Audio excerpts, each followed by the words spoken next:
मैं आज मेवात गया था लेकिन पहुंच नहीं पाया। सोहना में रुकना पड़ गया। मेवात में 31 तारीख को हिंसा हुई।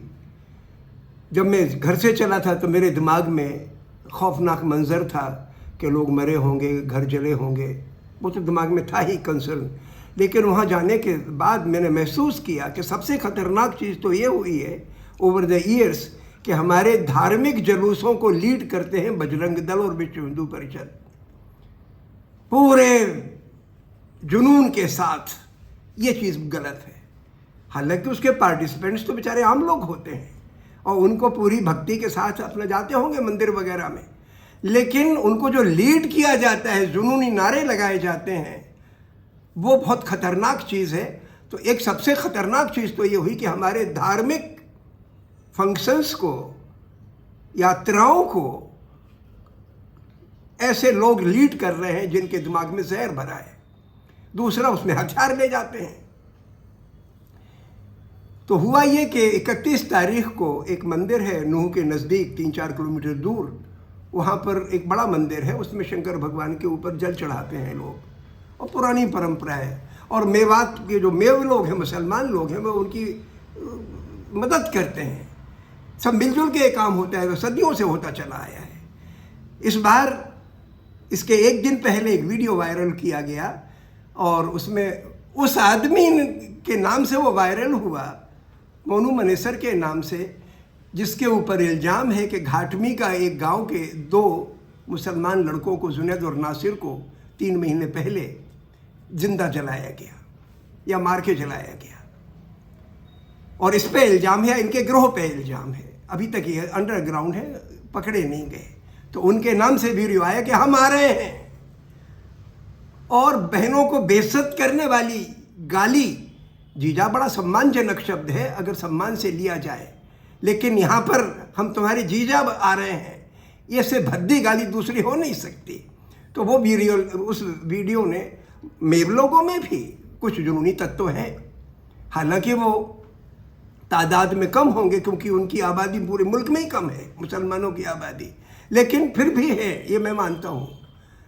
तो उनको गुस्सा आया। बाकी जो गैर आतंकी जो सामान्य मुसलमान हैं, सब ने जलील महसूस किया कि अभी हमारे जो बच्चे मारे गए थे घाटमिका में जुनैद और नासिर, उनके मारने पर मनेसर में और हथीन में 2 पंचायतें की गई इन सपोर्ट ऑफ मोनू मनेसर। तो उसको पुलिस ने पकड़ा नहीं, जबकि राजस्थान की पुलिस ने वारंट निकाल रखा है, लेकिन हरियाणा की पुलिस मदद नहीं कर रही है। कॉन्सिक्वेंटली पकड़ा नहीं गया। ऊपर से इस तरीके के गाली गलौज और जलील करने वाले वीडियो सामने आ गए, तो लोगों में था। इसके पहले मैं 3-4 साल से लगातार मेवात में जाता हूँ और वहाँ पर एक आदमी था, बुजुर्ग आदमी, ज़हीरुद्दीन, उसकी बेटी थी, उसका नाम था रशीदन, उसके शौहर इब्राहिम, इनका बहुत बेरहमी से कत्ल किया गया। जब मैं मरने के बाद 2-4 दिन बाद पहुंचा तो पता लगा कि चूंकि मारने वाले पे यादव कम्युनिटी के थे, तो वो कम्युनिटी उन कातिलों के हक में वहाँ पर धरना दे रही थी। कुछ दिनों के बाद पता लगा, कुछ सालों के बाद, कि पहलू खान का कत्ल बहरोड में हुआ। हालांकि वो राजस्थान में है, लेकिन रहने वाला तो वो नूह के नज़दीक एक गाँव का था, जयसिंहपुर का। तो पहलू खान का कत्ल हो गया।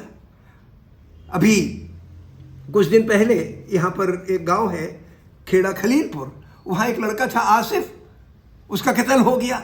और उसके कातिलों को, जो सबने माना कि ये कातिल हैं, उनके कातिलों के हक में इंडरी एक गांव है, वहाँ पर 5000 लोगों की सभा हुई।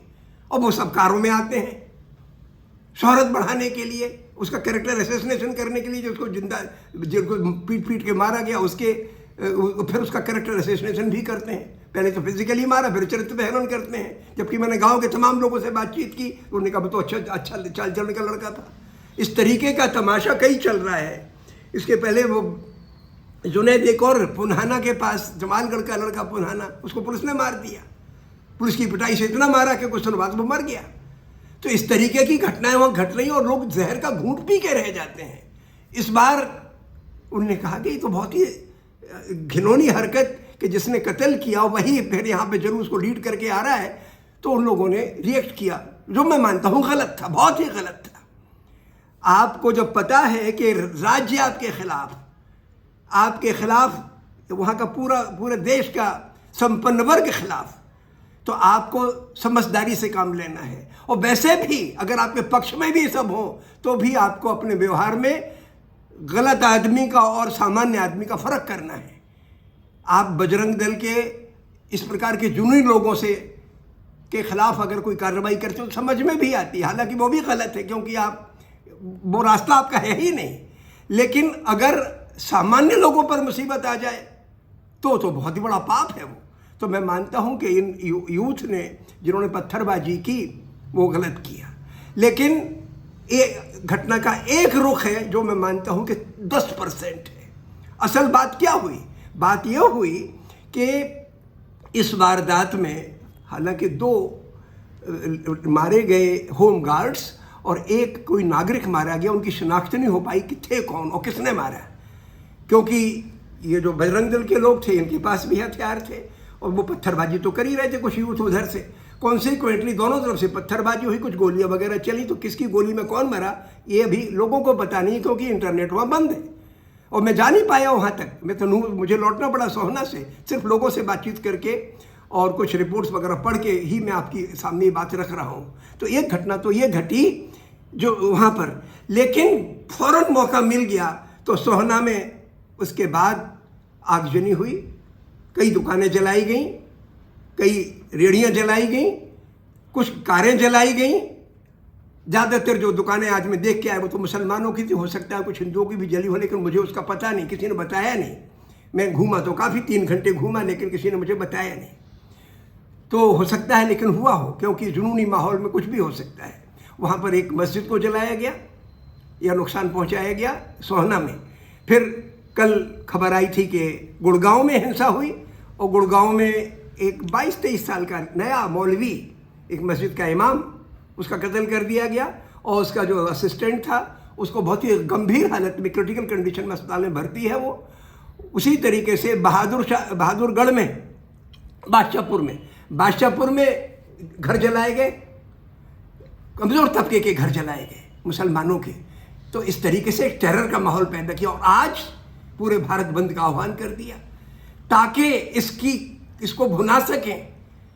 जो तनाव दोनों समुदायों के नफरती लोगों के दरमियान होता है, उसका इस्तेमाल पूरे हिंदुस्तान के मुसलमानों को जलील करने के लिए, हिंदुस्तान की सेकुलर ताकतों को कमज़ोर करने के लिए, भले लोगों को दहशत में डालने के लिए किया गया। और आज खबर आई, आज मेरे को साथियों का फ़ोन आया उधर से, जमुना पार से, कि यहाँ तनाव पैदा हो गया है क्योंकि हर जगह इनके जुलूस निकल रहे हैं, जय श्री राम जय श्री राम।